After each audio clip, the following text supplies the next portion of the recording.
Hello, chocolatiers. I'm here with a special review today because I am reviewing Longlegs. Now, I haven't really covered this movie on the channel at all. I haven't really talked about it at all. But I have been very excited for this movie.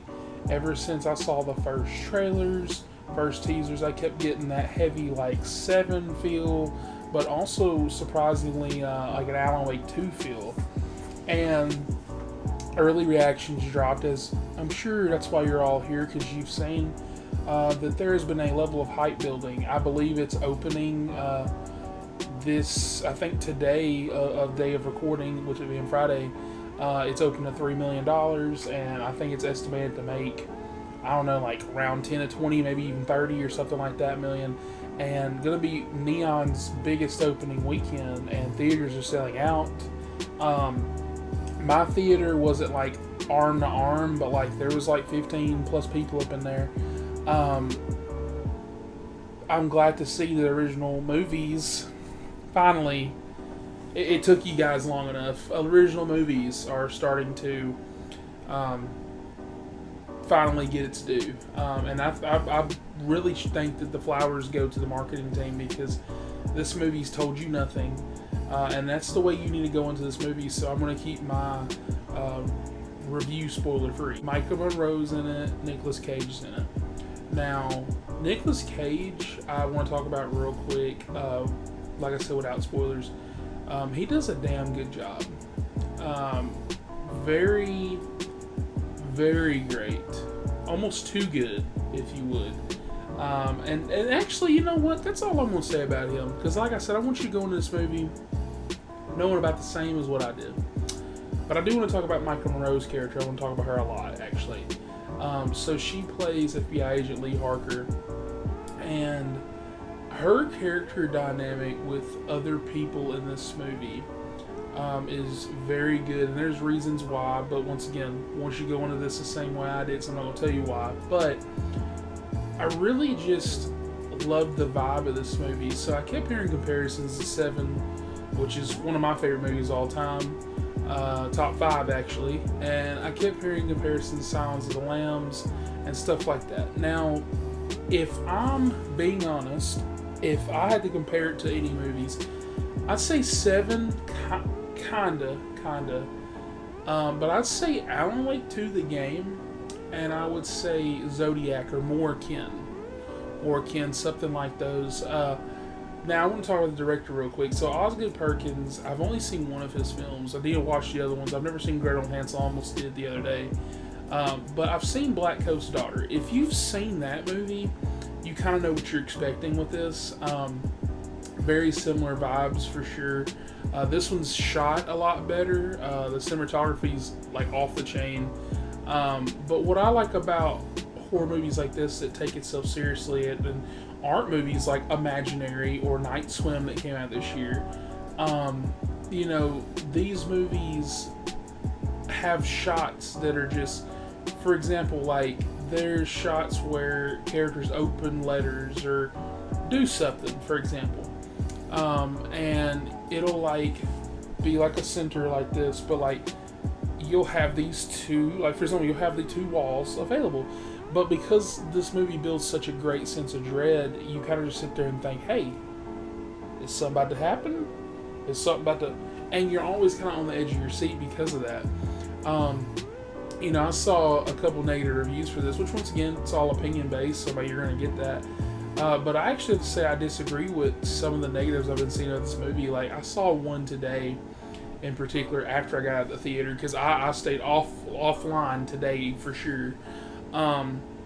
But like, you know, I saw some people saying that it was like boring, slow, artsy mess, just this, and that's not true at all.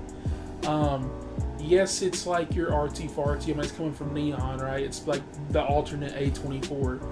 But once again, you know what you going into. Like when you go watch this movie, I don't know what else you expect. But I can't say that it's boring. For sure, this movie is a thriller through and through before it's a horror movie. Even from the intro, like, you're unsettled. You are always on the edge of your seat. You're always wanting more, wanting more clues, a clue leading to the next clue, stuff like that. And I don't know how you could be bored. I don't know how you could fall asleep. Okay. This movie gives me also, I guess I should compare it to this first, almost like True Detective season 1.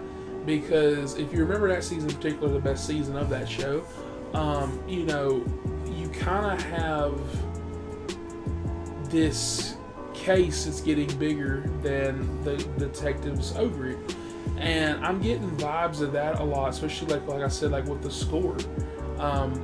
There is really, I can't really say there's not no music. There is music, but there's a lot of scenes of quiet. And I noticed that my theater got really quiet while watching this movie, because of how unsettled you are. And I think that's the best word to describe it, because I don't think it's scary. There's definitely scary things in it. Like, there's definitely shots, and even like that, the subject matter at hand, because if you don't really know anything going into it, like I didn't, they kind of get into the subject matter like a lot, and like what it is. And when you get into said subject matters, especially depending on where you come from, it can get unsettling, creepy, and scary. And so stuff like that was scary. Stuff like that sticks with you, And for example, like I was so excited. I've actually started deep diving, and they have the Birthday Murders website that they have up. And if you go on that, it like takes you to like the victims and like clues and stuff like that. So like people like me, we've been doing the deep dives. I feel like an FBI investigator. Every Monday they update it, and they've had like creepy videos and stuff like that. And it's just one of those types of movies that marketing led it here, but now you should believe the hype. If you go into this movie expecting, honestly, because I almost want to say don't expect anything, but even with me expecting a really good movie, I really enjoyed this movie.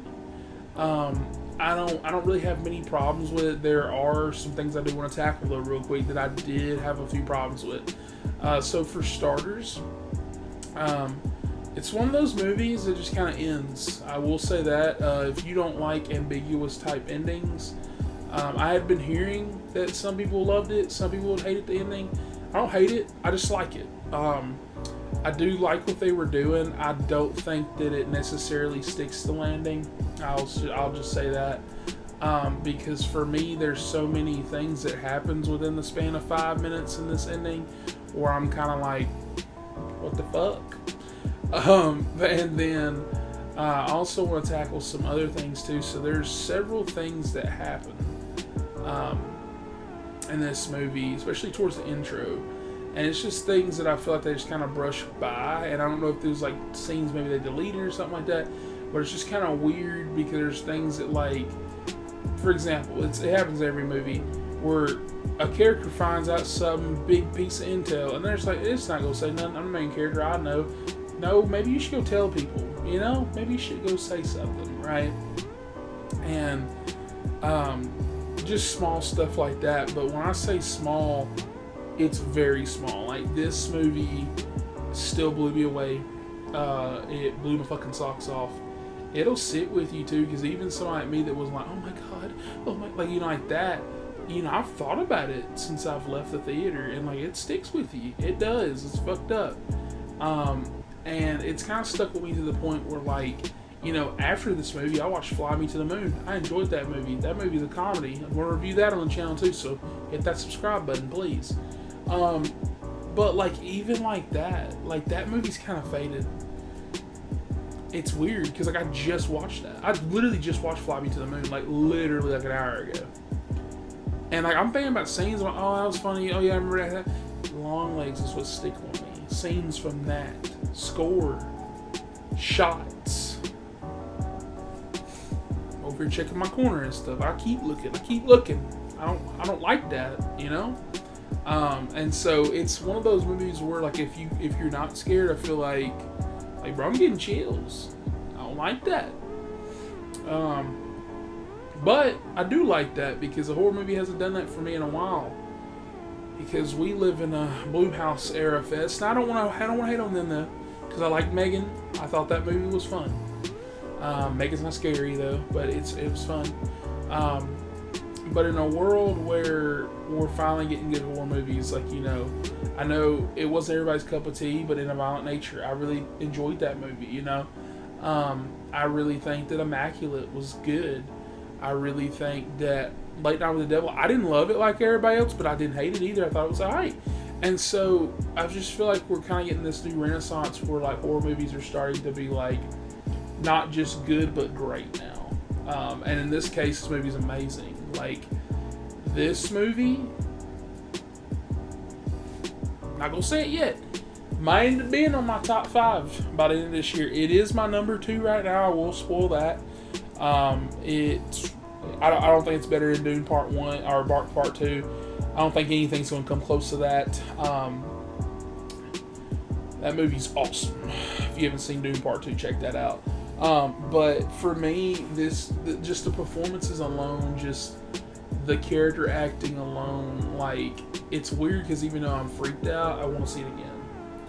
And so if you agree with that, please comment down below. Like and subscribe for more, and I will catch you guys on the next one. I love my popcorn. Movies, popcorn.